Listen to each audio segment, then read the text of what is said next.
Hey, what's up, you guys? I'm Halli. I'm Kevin's daughter. I think you guys all know him.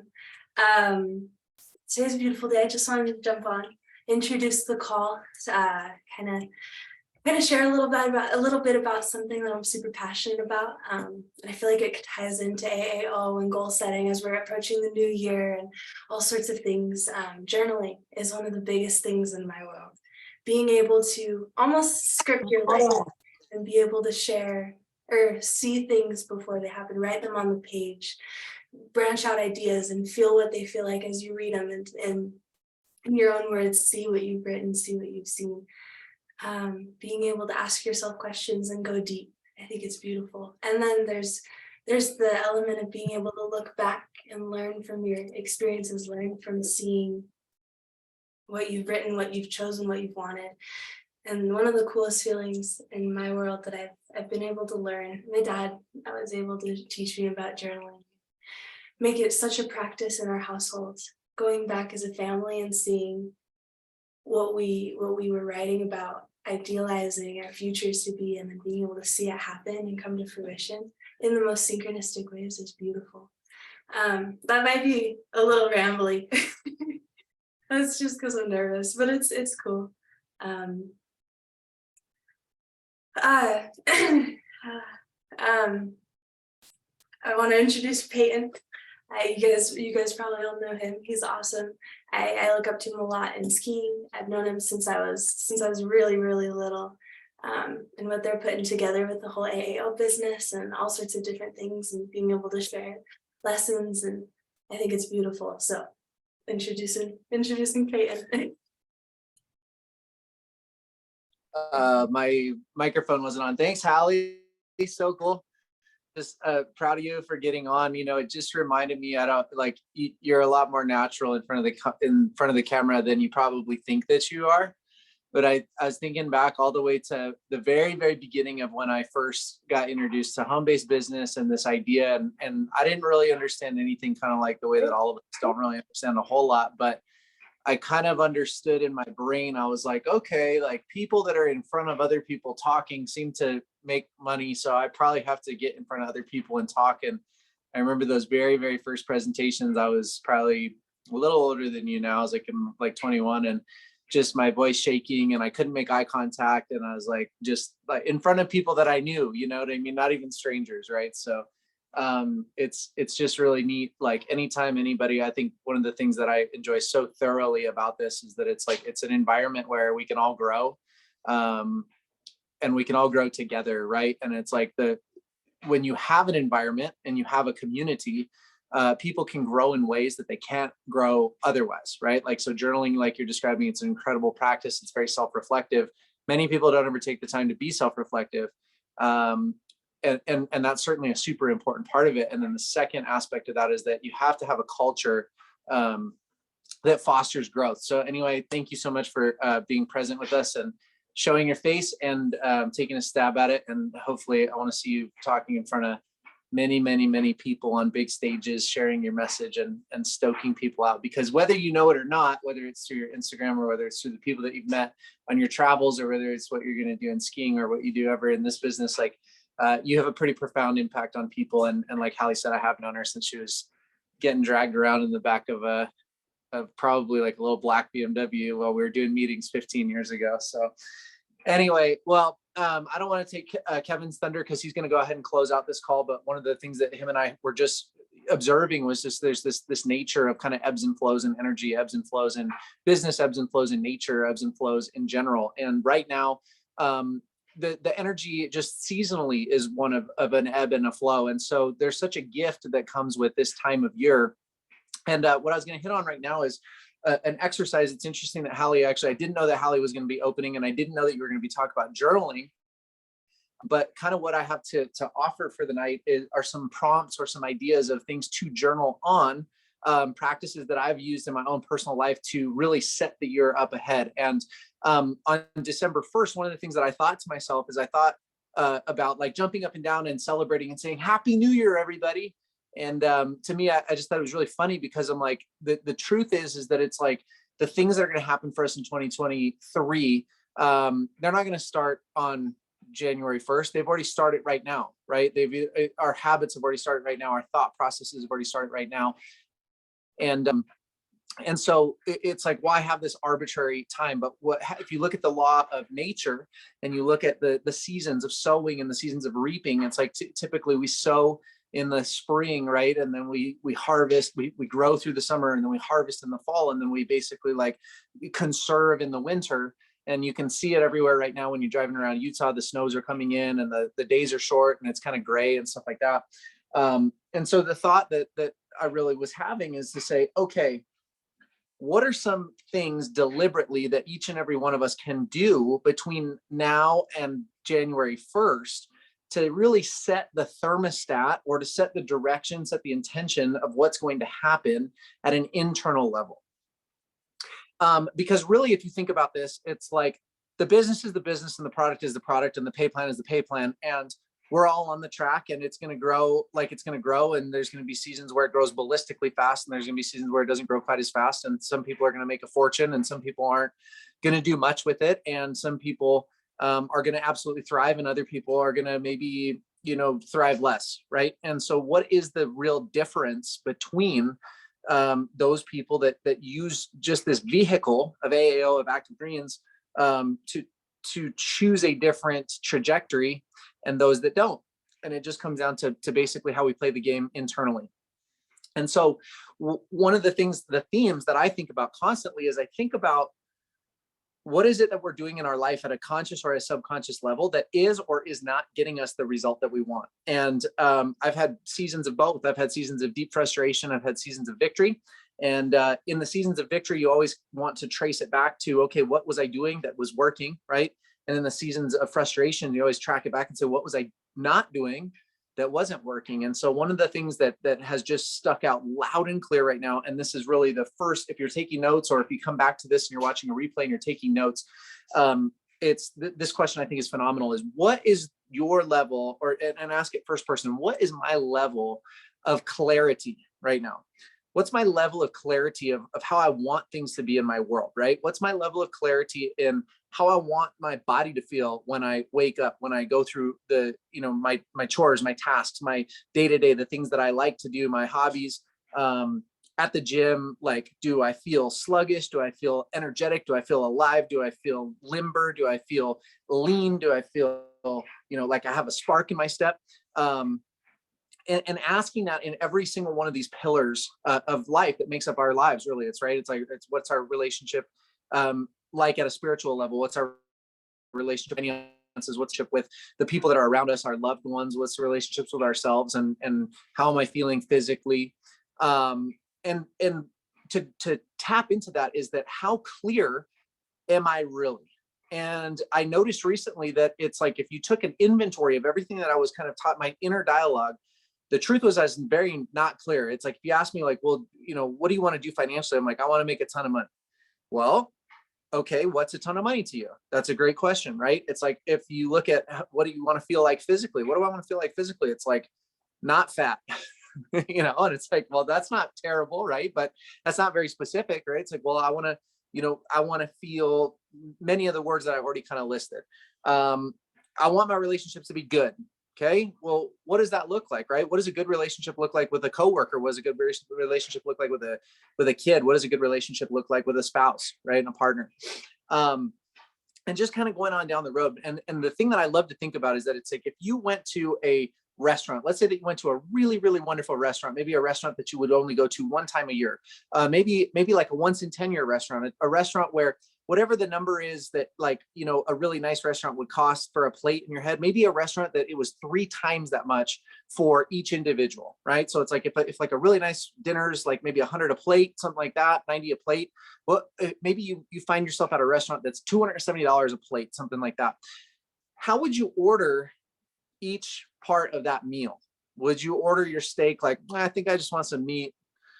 Well, how would you like that cooked, ma'am? Like, I don't know, on the fire, right? Like, well, would you like some sauce? I don't know. Would you like a side? Whatever you got, just better. Not hope it's not good. And the thing that I like to think about is that it's like, if we're willing to order at a restaurant so specifically, I'd like a steak and I'd like it cooked medium rare, but really on the verge of medium, but not a full medium. And on top of that, I'd like the potatoes au gratin, and I'd like to add the asparagus. And if I could get a side with some, some this and that, and and you order each and every part of the meal that way, the salad and the hors d'oeuvres and the hors d'oeuvres for the table, and you have the entrees, and then you have the desserts, and on top of that, maybe you have the coffee that you order with the dessert, and goodness gracious, if you paired it with wines, right? And we're talking about something that lasts for 3 hours, 4 hours, and might cost $1,000, right?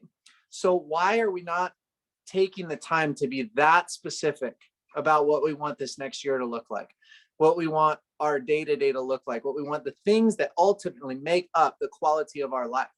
And so you're saying, that's great. Okay, I'm going to get really specific, but go one step further than that. There's a saying that basically says the quality of your life is, and you'll hear this in many different realms, the quality of your life is relationships, the quality of your life is the quality of your, your quality of your life is the quality of how you feel, blah, blah, blah, blah, blah. Think about it.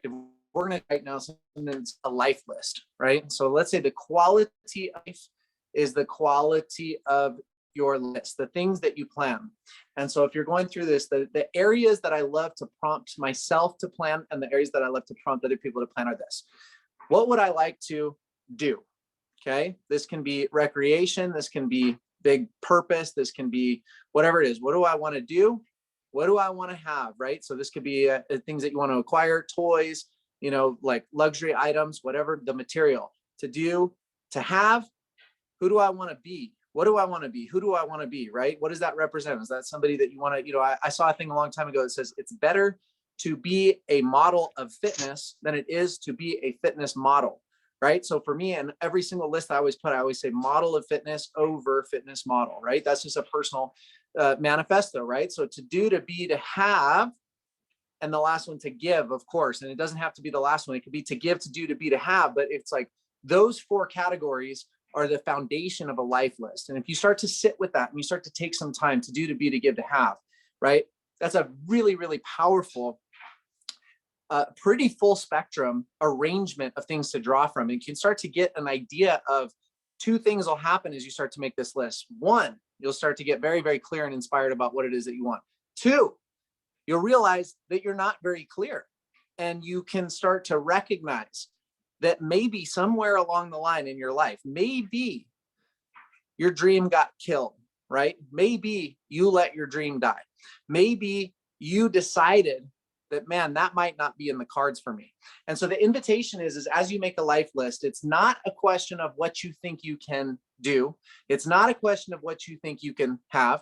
It's not a question of who you think you can be. And it's certainly not a question of what you can give. It's how cool would it be if I could give that? What would it be like if you wrote a check in December of 2023 to a charity or an organization of your choice that was the size of the largest annual income that you've ever earned in your life up until now? What would that feel like? Who would you be if you did that? And you start to entertain the possibility of what this could become, right?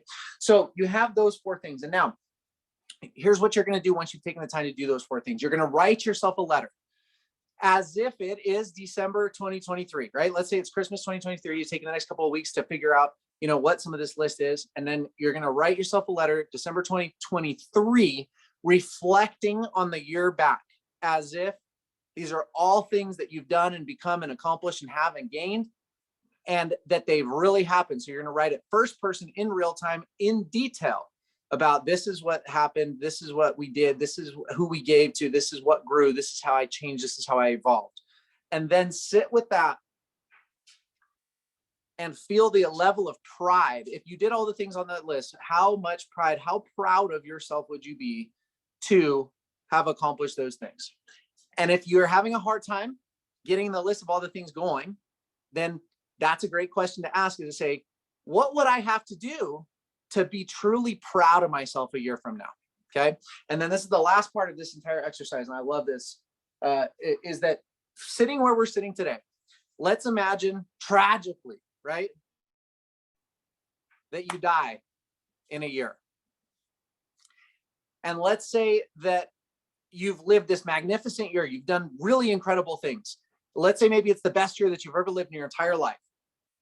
Imagine all of the different things and ways. What would you want your kids? What would you want your parents? What would you want your spouse? What would you want your closest friends? What would you want your business colleagues and associates to say about you? What would they want you to say? Not the fluff, not, oh, he was an amazing person. Not the like, oh, he deeply cared. Oh, he was a team player. He was there for everybody. Not that. What do you want him to say about, dude, that last year, she was like on another level. She was connected. It was like she was being divinely guided. What would that be like if you lived the best year that you've ever lived? And that was basically what was being read at your funeral.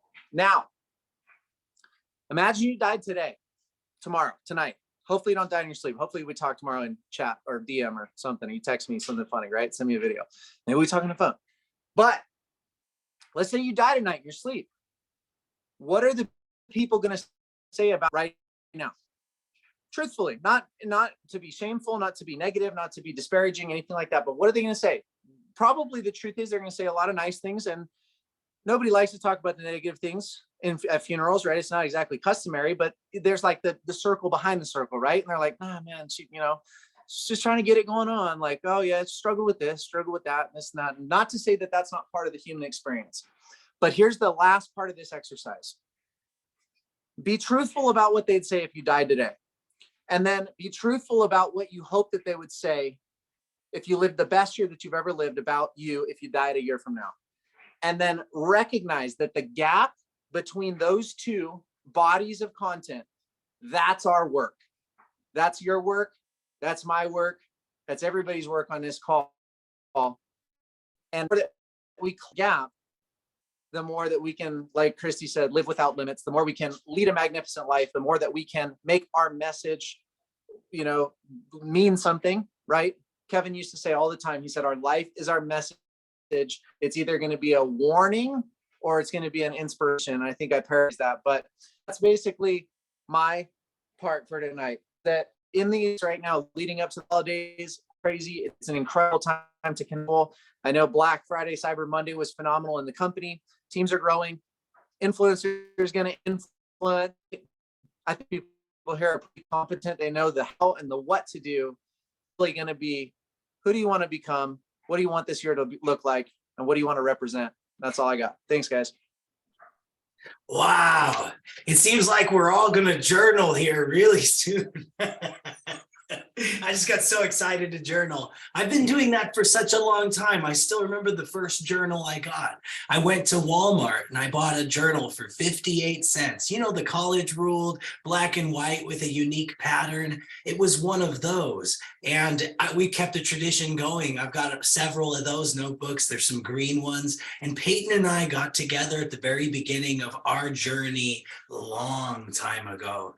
And he was notebooking and I was notebooking. We was like, what if we notebooked like this? And what if we did that? And it turned into this whole thing. And you could go back and look at the journals and it has created our life. What was unfathomable to me always was the power that we had to see something ahead of time. And then Peyton and I worked on this thing. I'll add to what he said, because this is something we've done and our lives are byproducts of, but there were people who didn't see far ahead. They didn't have the ability to kind of conceptualize. I work in real estate, and there's people who will do new construction that their mind doesn't conceive the second dimension in the fourth dimension of the third dimension, so to speak. That dimensional change, like looking at the paper floor plan and imagining the spaces, and they're signing up and building, and you're scared the whole time because when they walk in at the end, you're hopeful that they're gonna like it, and sometimes that's the craziest of fiasco. I'm glad I know about birthdays. Let's just say that, it really helps. But with the way that all this is, that act was on the first page. We used to do a mission statement. Why are you alive? Why haven't you died yet? Why are you still here? Why would you get back up? That aspect, there's this quote, I'm going to find it. It hit me in a way that I was like, yeah, that's definitely. It says, one should die proudly when one is no longer when it is no longer possible to live proudly. I love that quote. I'm like, that makes sense. It's like, why are you still here? What do you have left to do while you're here? How can you grow at that? Write your mission statement down. It's kind of like your why, but it was deeper. And we would do that. And then that would get the like creative juices flowing to where we could kind of have a better understanding in the journal or notebook. And we would cross section 2 on a page. And so there's 3 columns and it would be like items to complete. That would be like if it was New Year's and you were setting your New Year's resolution and you said, this year I'm going to climb Mount Everest. And this year I'm going skiing with Peyton 7 times at Snow Basin and 5 of them with our kids.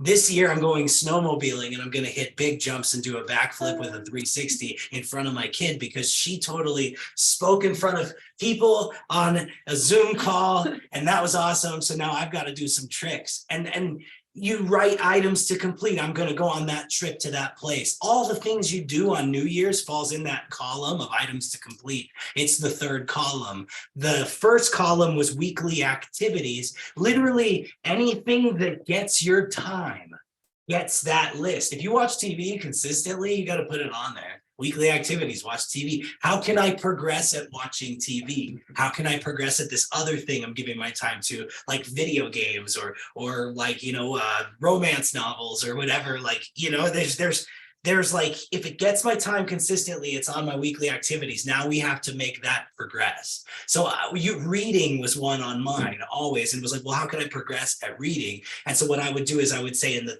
middle column was monthly activities, or sorry, monthly goals. So it's like weekly activities, monthly goals, items to complete. And we used to run that process. So what would happen, long story short, is any weekly activity like reading a book, you're like, well, let's do a book a month. And then you have 12 books at the end of the year. It was, I'm going to work out and have every muscle group be sore in a week and have proper recovery and drink a gallon of water a day, whatever.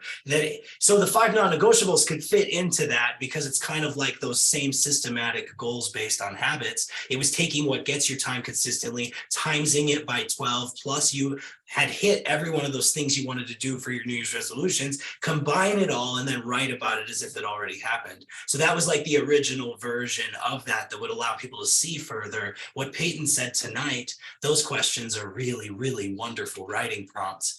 I wanted to talk about the business a little bit tonight. There are ebbs and flows, expansions and contractions. I've spent a week of being sick, not feeling good, having a lot of phlegm and no energy and fatigue, and haven't felt like doing a whole lot except for getting better. And so I normally in the past would beat myself up, and I see these patterns of like shame and guilt of like, why aren't you doing anything? You should be doing all this stuff, like your business. And it's funny because it reminds me of like when I talk to people that I haven't talked to in a week or two, I reach out and they're like, I'm so sorry I haven't been building. I mean to, it's just this and this. And I see that we are all doing the same thing and saying the same thing collectively at the same time. And I'm like, we don't feel good. Winter is wintering. The animals are hibernating. The flowers have gone within. This is what we call a contraction. The universe is contraction and expansion. Look at you.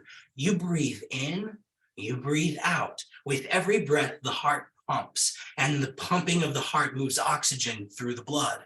The heart pumping is giving life to your body and every one of the vital organs.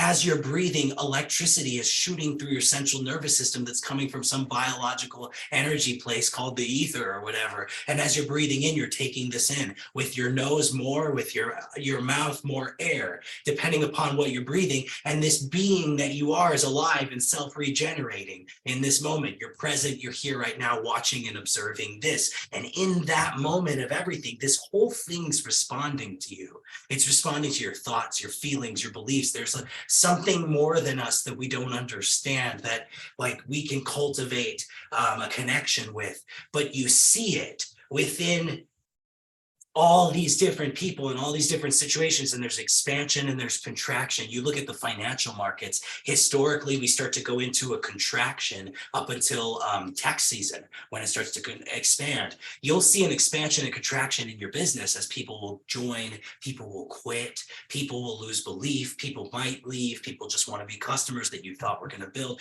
There's belief expansion and belief contraction. And the thing that I had for tonight and what's been playing around in my head all week was that I thought there's these ebbs and flows. If you've never done networking before, my whole goal on tonight was to be like, hey, listen, don't beat yourself up or be hard on yourself. Have a long-term committed perspective. Like, hey, I'm going to be here in 3 years. Are you?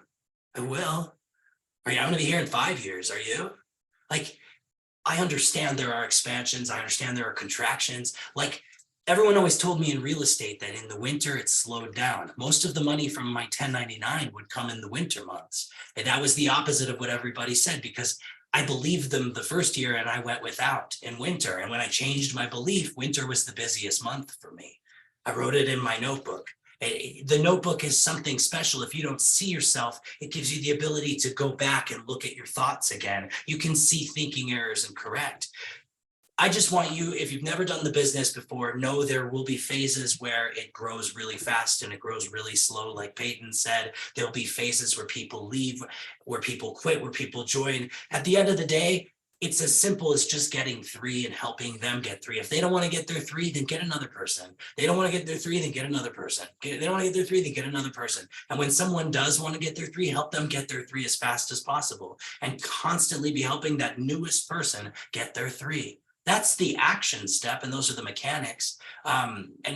People say, oh, I don't have people to talk to. It's so disheartening when you realize there are leads you can buy and there are people you can call that are looking for home-based business opportunity. If you call the leads, the people talk to you, and then they want to do the home-based business opportunity, and it's a conversion. You talk to a certain amount, you're going to get a certain amount. And we see a bunch of people buy the leads, and then nobody calls them. And you think it's people that don't have a strong enough conviction in what they say they want and how bad they want their life to change. It's like, if you really, really, really, really want what you want, and you say you want it, it shows in your actions. And it's as simple as just talking to a person. And when you look at it from the perspective of, here's a product that everybody's body should be taking every day, and I feel bad for everybody that doesn't have it. Most people don't know about it, so I try to tell as many people as I can about it. And I drink it, and it makes me feel good. And I talk to people that drink it, and it does incredible things in their body. That still doesn't motivate people. You know, you say, oh, you could make $1 million a month by sharing this. You really could. And still people won't do it.